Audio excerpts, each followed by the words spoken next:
Nós temos os tratados tradicionais, acordos que o Brasil faz com outros países, né? E nós temos os tratados envolvendo matérias de direitos humanos. Então, eles sempre foram polêmicos, né, em relação a decisões judiciais e também em livros, né, na doutrina.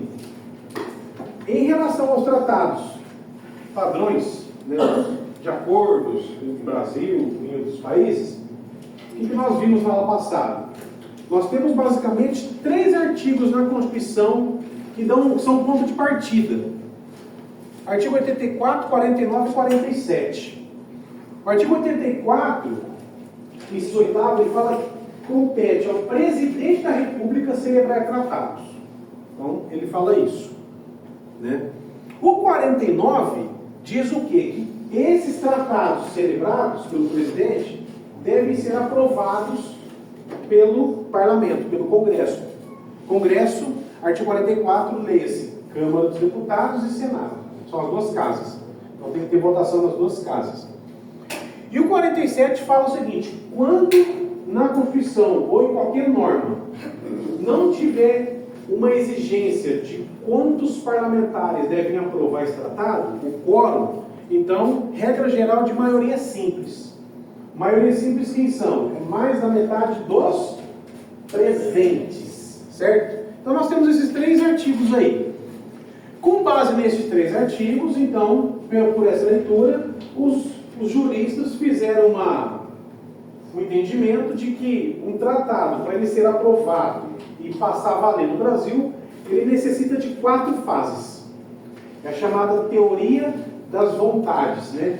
Quais são as vontades? A vontade do Poder Executivo e a do Legislativo. É a junção das vontades. Ou alguns concursos, né, colocam uma nomenclatura. Eles falam que é a chamada teoria dualista, dual, de 2. Então, o Executivo celebra e o Parlamento aprova. Teoria dualista. Quais são essas 4 fases? A primeira, artigo 84, compete ao Presidente da República celebrar o tratado. É a assinatura. Antes da assinatura existem as tratativas que o presidente pode fazer, ou o ministro das Relações Exteriores. Então, o presidente pode ir ao país pessoalmente, ou ele designa alguma autoridade para o lugar dele. Aí, feitas as tratativas, é feita a assinatura do tratado. Está valendo o Tratado do Brasil? Não. Esse tratado, pela teoria dualista, vem e põe em prática o artigo 49. Ele tem que ser aprovado no Congresso, artigo 44. O que é o Congresso? O Congresso é votação na Câmara e no Senado. Aprova na Câmara, aprova no Senado. Em qual caso começa a tramitar? Né? Às vezes pode cair em concurso, né? Começa a tramitar no Senado ou na Câmara? Então, deixei na semana passada, nós temos uma regra estabelecida no artigo 65 e 66. Qual que é a regra? Projetos de lei, de iniciativa do presidente, de qualquer pessoa, de deputados, de tribunais, regra geral, começa a tramitar em qual casa? Na Câmara dos Deputados. Então, esse tratado assinado, ele vem conter uma mensagem, traduzindo o tratado na língua portuguesa. Quem faz essa mensagem é o ministro, né, das Relações Exteriores. Ele encaminha para o Congresso e aí tem a votação na Câmara. Qual que é o rito para aprovar esse tratado? Não tem especificamente expresso na Constituição. Como não tem, aplica a regra do artigo 47.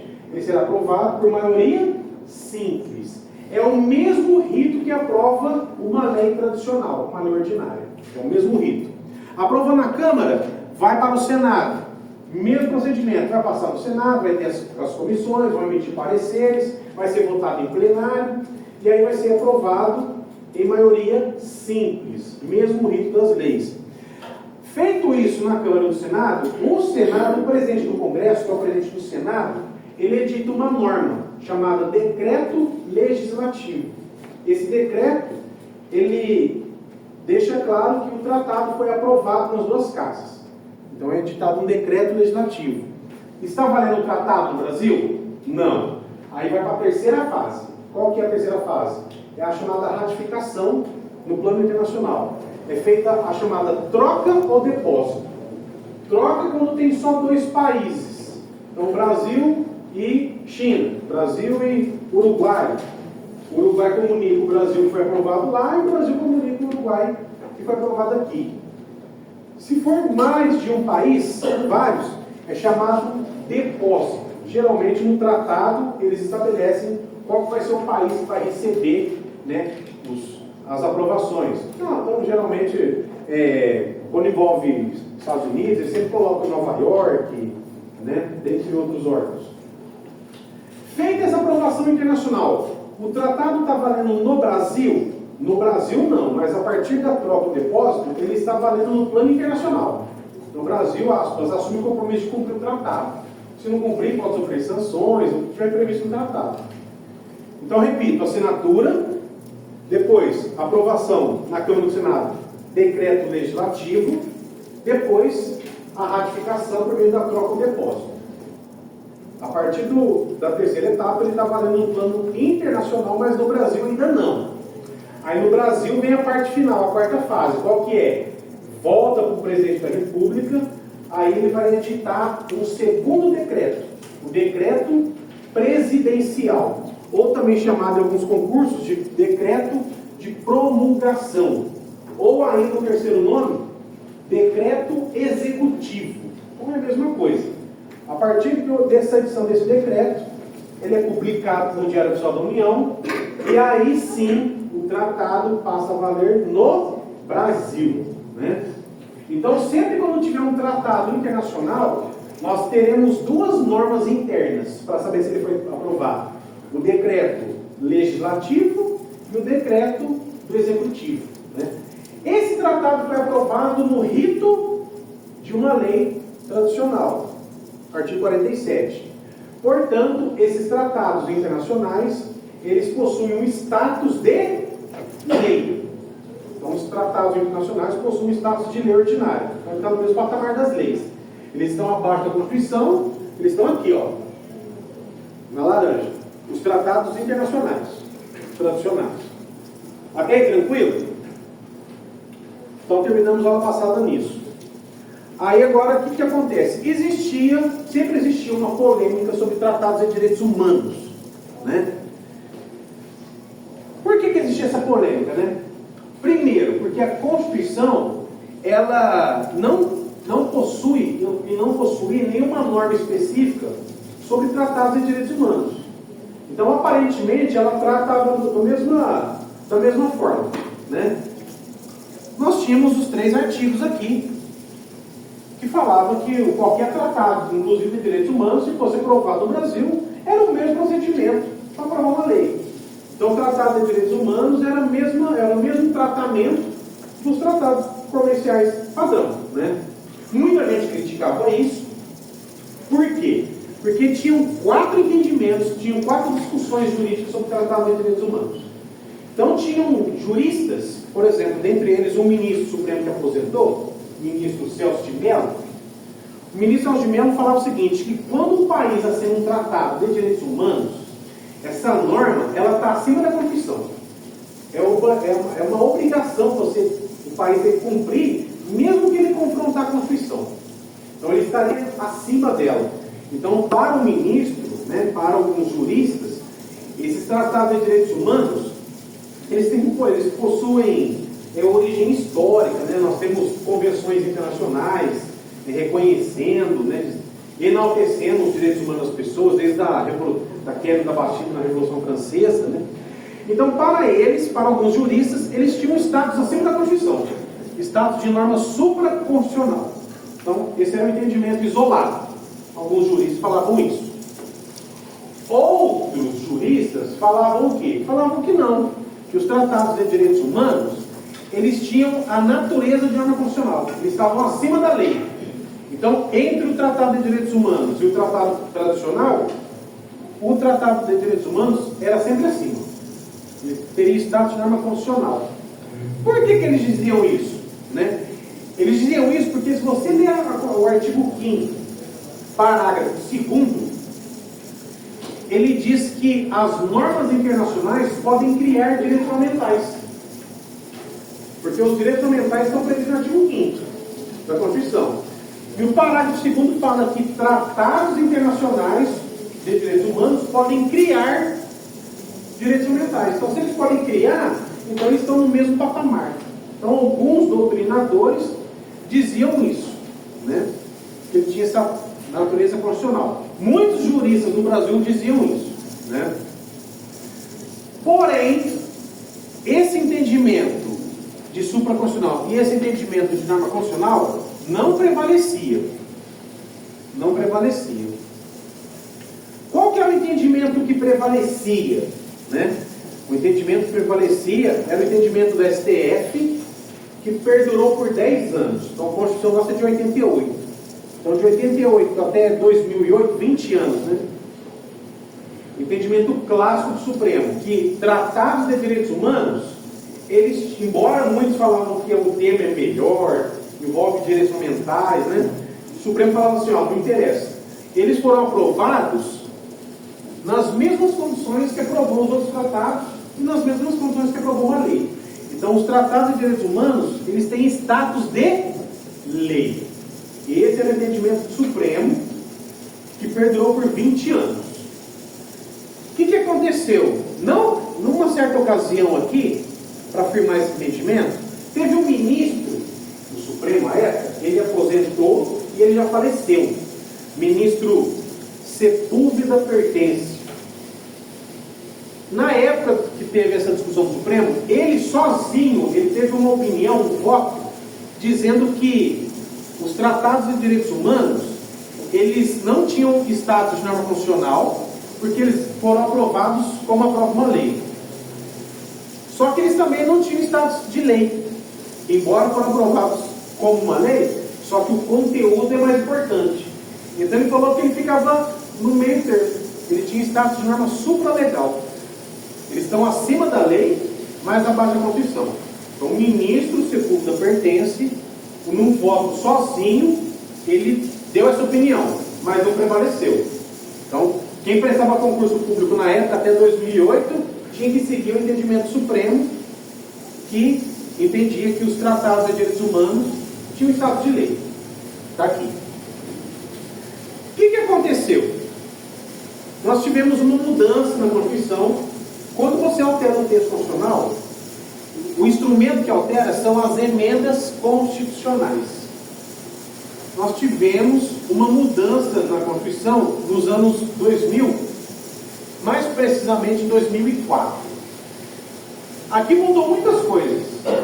Várias coisas jurídicas, tribunais, competências, inclusive julgamento de policial militar contra civil, que antigamente o policial praticava um crime de resistência, era julgado na justiça militar, com a Constituição que passou a ser julgado na justiça comum, né, e o júri, ele não era júri, né?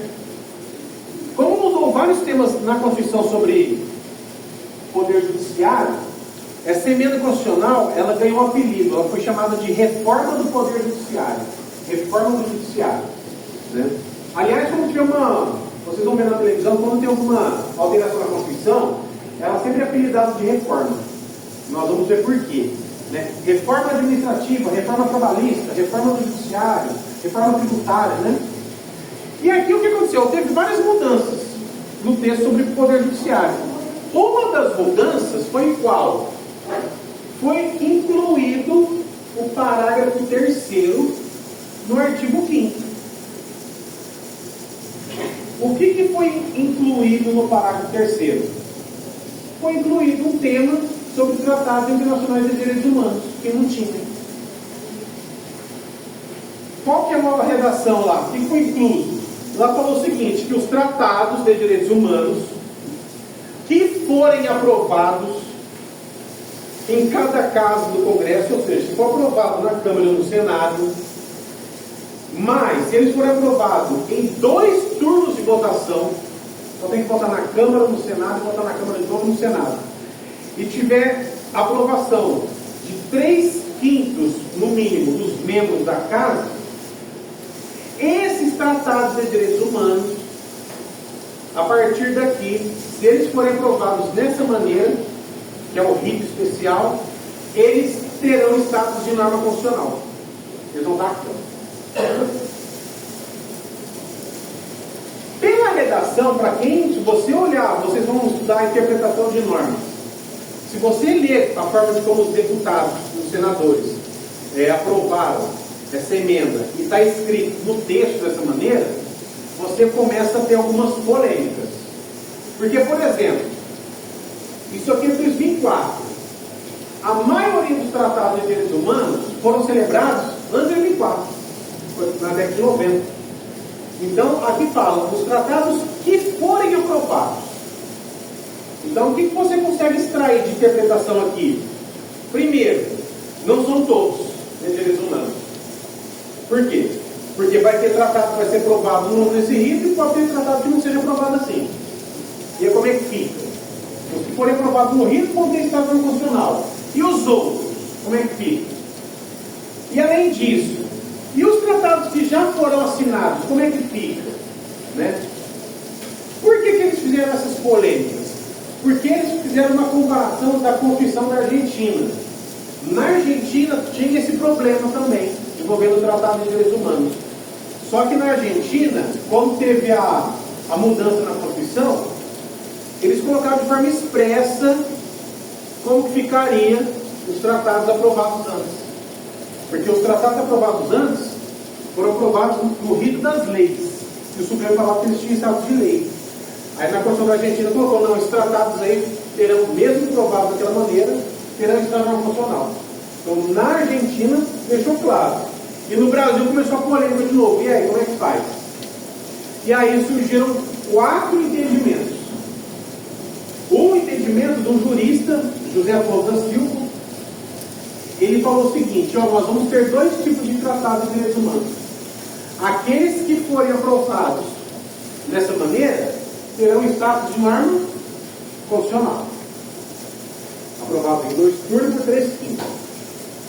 Aqueles que não forem aprovados assim, terão status de lei. Tratado de Direitos Humanos. Então esse entendimento de Afonso da Silva. Aí teve um outro entendimento, um terceiro entendimento, de uma jurista chamada Flávia Piovesan.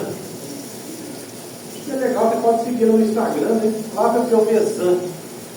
Ela é professora da PUC. Ela escreveu um livro, ela escreve livros de direitos, tratados de direitos humanos. Então, se alguém gosta dessa temática, dessa matéria, né? Ela costuma escrever, abordar sempre livros nesse sentido, né? Sobre direitos humanos. Flávia Piovesan. Ela fez mestrado, doutorado, o orientador dela foi Michel Temer.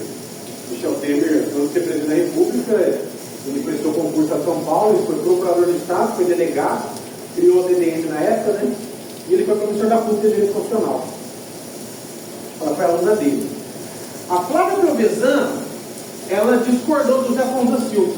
Ela falou assim, todos os tratados de direitos humanos têm status de norma constitucional. Todos.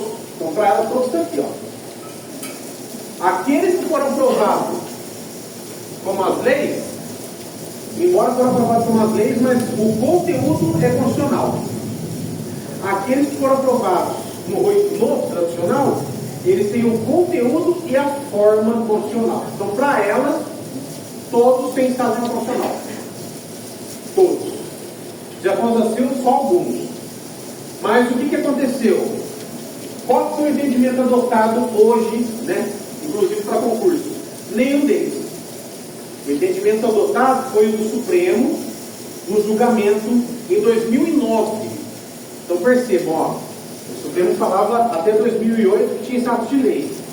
Em 2009, o ministro Gilmar Mendes, que está no Supremo hoje, é o decano, o ministro mais antigo, ele fez o quê? Ele pegou o voto do ministro Sepúlveda Pertence e deu uma lapidada.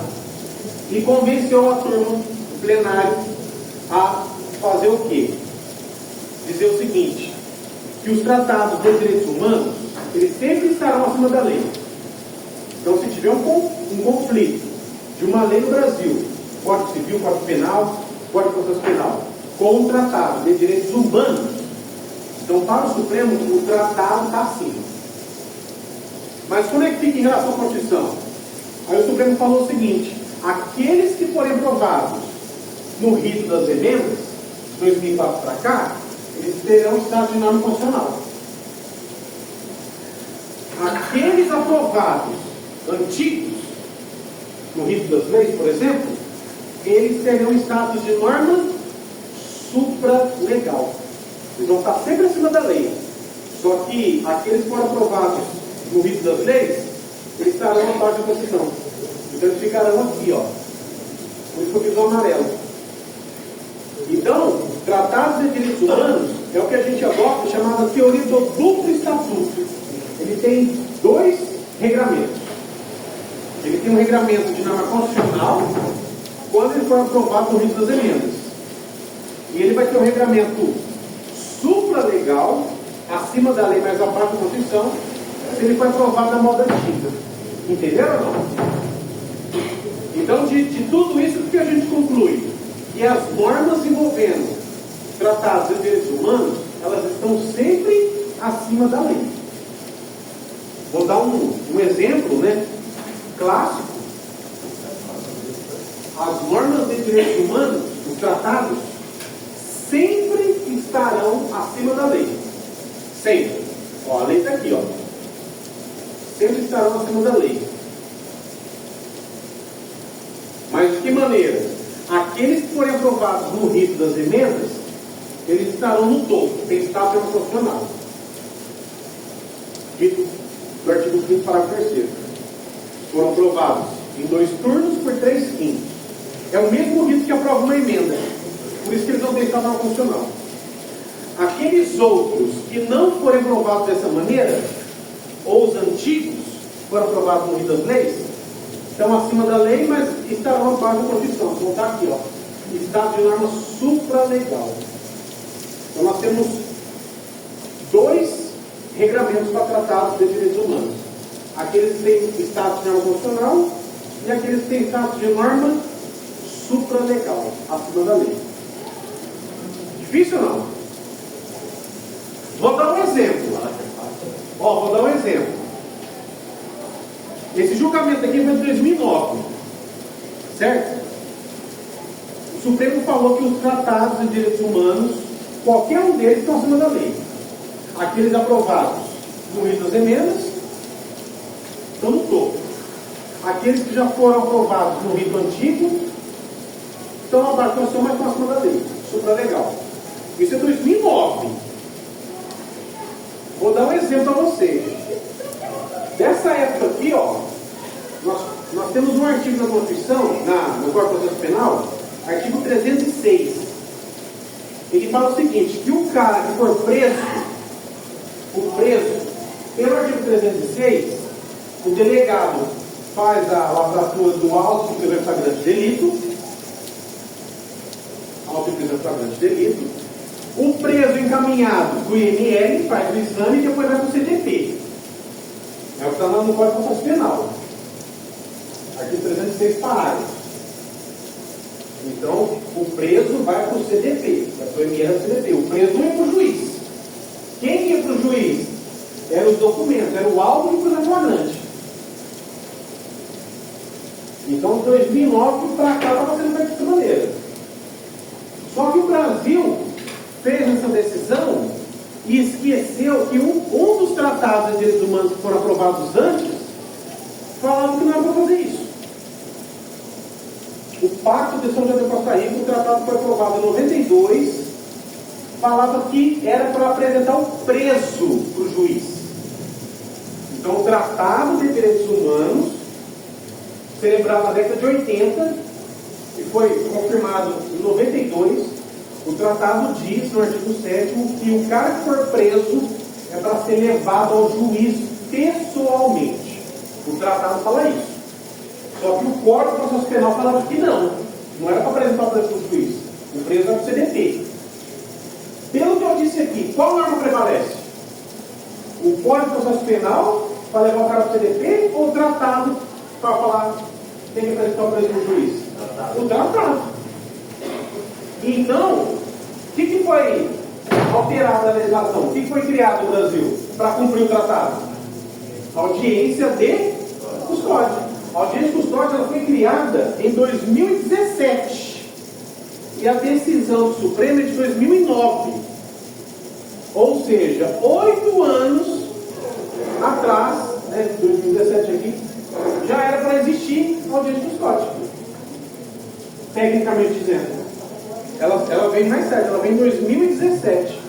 E aí ela veio com uma resolução do CNJ. E aí depois, em 2019, nós tivemos uma alteração no Código de Processo Penal, no artigo 310. Aí foi criada legalmente a audiência de custódia. Então, a audiência de custódia hoje, que existe, que vocês vão acompanhar no fazer estágio, é fruto desse julgamento. Por quê? Porque o Tratado de Direitos Humanos fala que tem que apresentar o preso.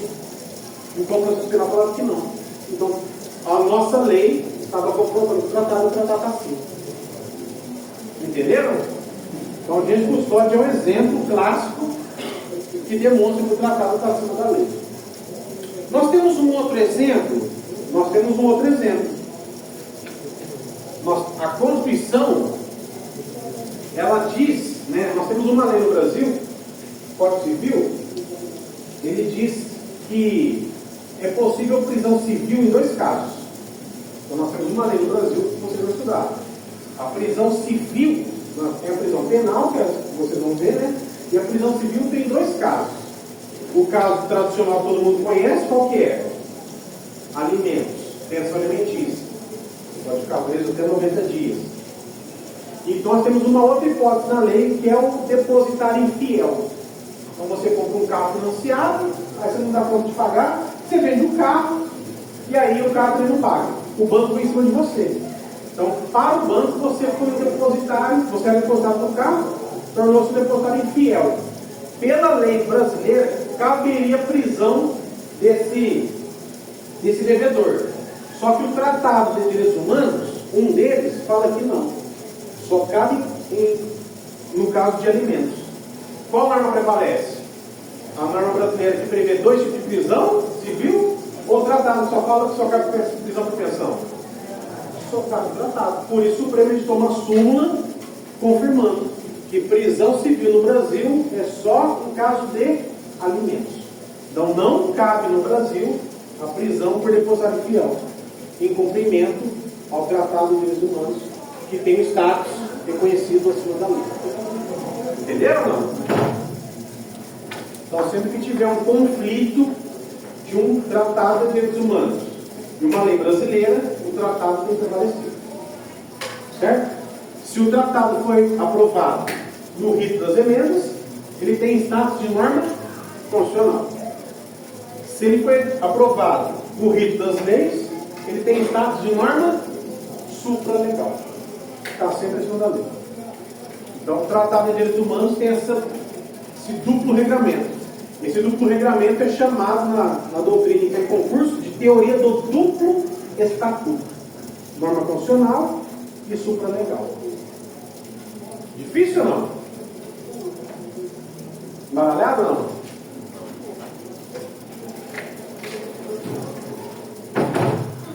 Vou dar um terceiro exemplo, né? Está tendo uma onda de violência contra a mulher, né? A gente vê em geral aí, né? Realmente o cenário está muito ruim nesse ponto, é lamentável, né?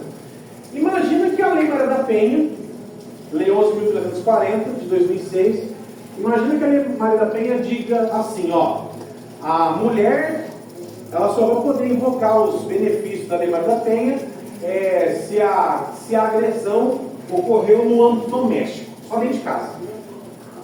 Então, se a mulher tivesse sofrido uma violência fora de casa, então ela não poderia socorrer aos benefícios da lei. Teria que socorrer ao próprio processo penal. Então, a Lei Maria também falava isso. E aí, o Tratado de Direitos Humanos dizia que não. Falava, não, ela pode invocar a lei de proteção em qualquer tipo de violência, em casa ou fora. Qual norma prevalece? O Tratado ou a Lei Maria da Penha? O Tratado. Então, por isso que a Lei Maria da Penha, né, ela é aplicada em violência doméstica e também fora de casa, no âmbito familiar.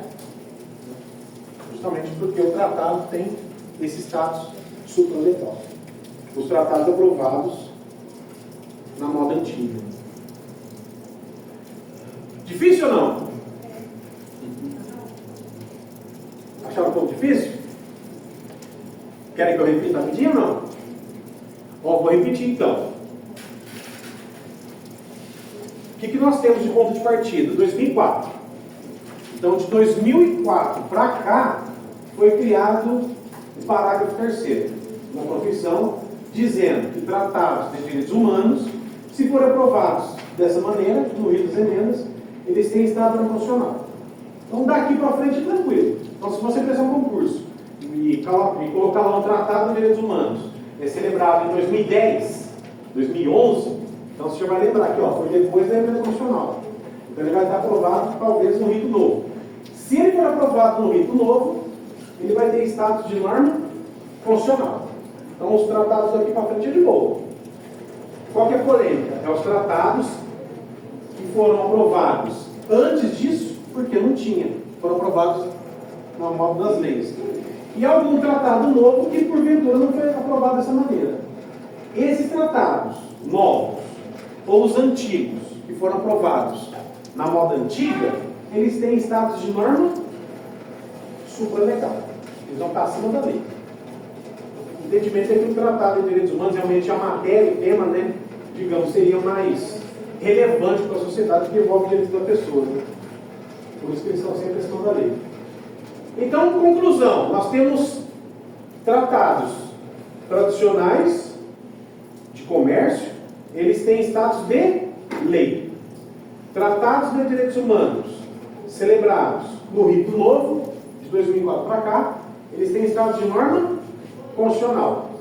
E os tratados de direitos humanos que já foram celebrados no rito antigo, ou que sejam novos, mas celebrados também no rito antigo, terão status de norma supralegal. É isso aí. São essas três dinâmicas aí, tratados tradicionais e de direitos humanos. Difícil? Deu para embaralhar ou não?